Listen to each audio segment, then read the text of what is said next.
Salmos para Peregrinação Cristã, do professor Franklin Ferreira e Tiago Guerra, lançado pela editora Trinitas. Sem dúvidas, uma excelente obra de arte, um livro brilhante e lindo demais, gente. Eu preciso abrir e mostrar que, de fato, está um livro belíssimo. E hoje eu estou aqui com o professor Franklin Ferreira, que vai falar um pouco com a gente acerca desse livro, respondendo algumas perguntas. Caio, em primeiro lugar, muito obrigado pelo bate-papo, pela oportunidade de falar um pouquinho desse livro. Nós estamos até um momento de privilégio, porque o livro nem foi lançado formalmente ainda, né? Então nós temos aqui um furo de reportagem, por assim dizer, né, Caio? Em que sentido a vida cristã ela pode ser entendida como uma peregrinação? A pergunta é bem bacana, porque a noção de peregrinação está presente em toda a Sagrada Escritura. A imagem que nos vem de forma imediata é a peregrinação do povo de Israel durante 40 anos no deserto. Todas as peripécias, as lutas, as tentações, as derrotas, mas também as vitórias, a providência divina, o maná divino dado para todo o povo, os limites que Moisés descobre de si mesmo também. Então, já no Antigo Testamento, o tema da peregrinação é muito forte, é muito marcado, mas no Novo Testamento também o tema da peregrinação está presente. Por exemplo, Pedro lembra que nós somos peregrinos, eleitos e peregrinos, reforçando essa imagem de continuidade do povo de Deus também. Nós, gentios, incluídos no Israel de Deus.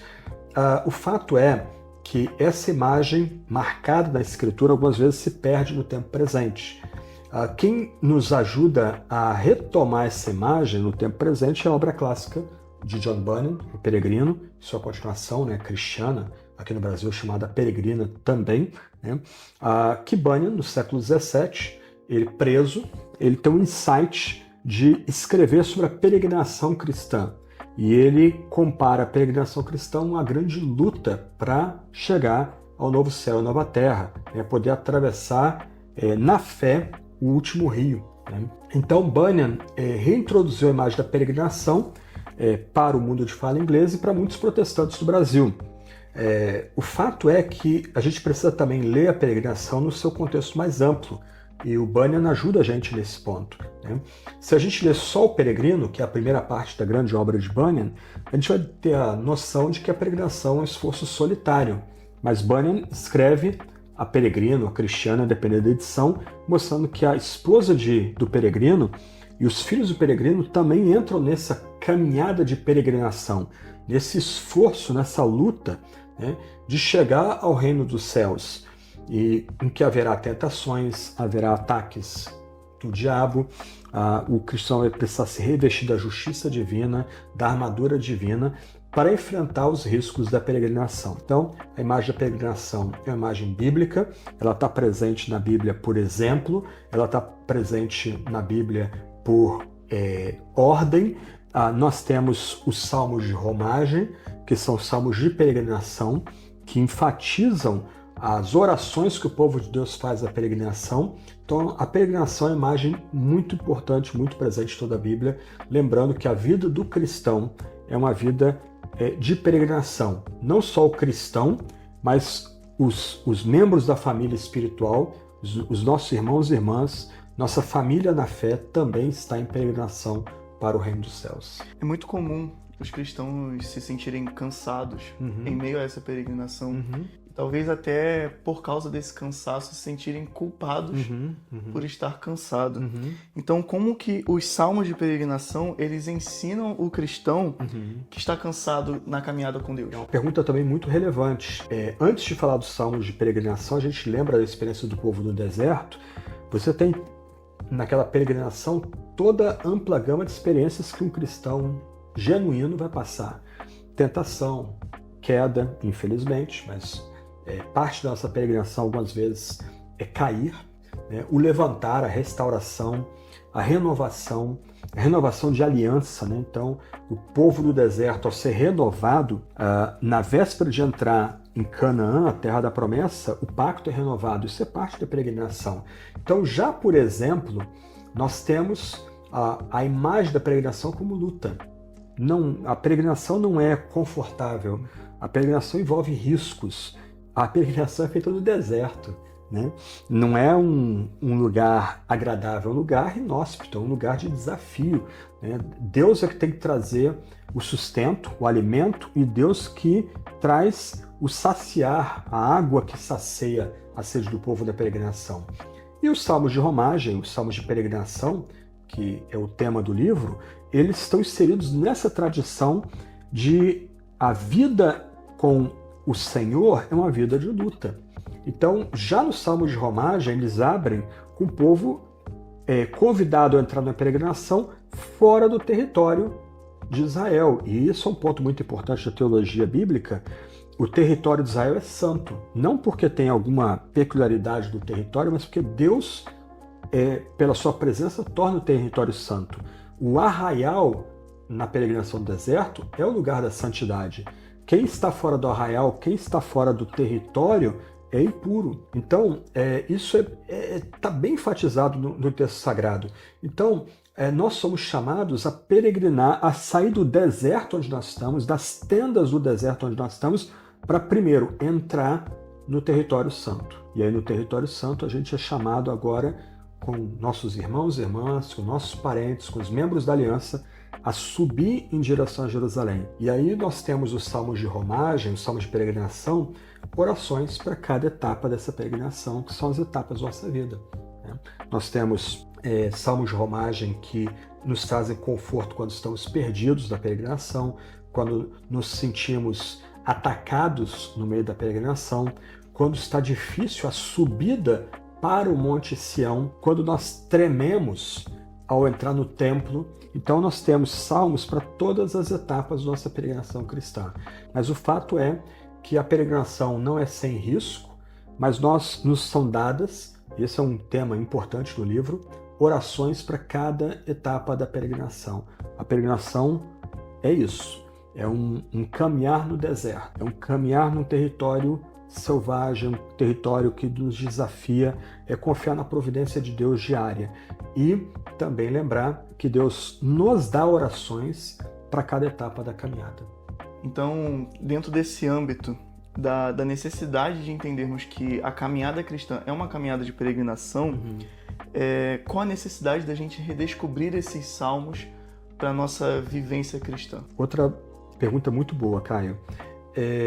Alguns crentes, por não conhecerem bem a Bíblia, vão torcer o nariz para a leitura dos salmos na igreja, ou para o canto dos salmos na igreja, ou para a oração dos salmos. Esses crentes vão rotular os salmos como alguma coisa da antiga aliança, sem muita relevância para o cristão hoje. Mas isso é uma heresia mortal, na verdade, não é nenhum erro, é uma heresia mortal, essa divisão da Sagrada Escritura. Alguns pontos para nós considerarmos aqui.